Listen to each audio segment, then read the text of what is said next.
Telangana times న్యూస్కి స్వాగతం.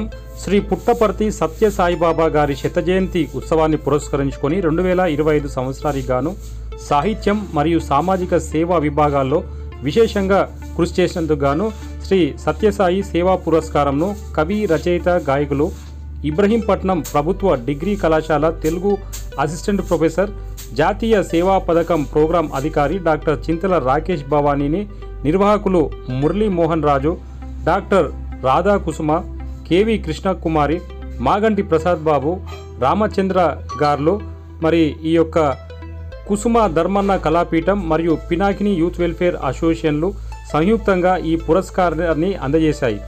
ఈ కార్యక్రమాన్ని చిక్కడపల్లి త్యాగరాయ గాన సభలో నిర్వహించడం జరిగింది.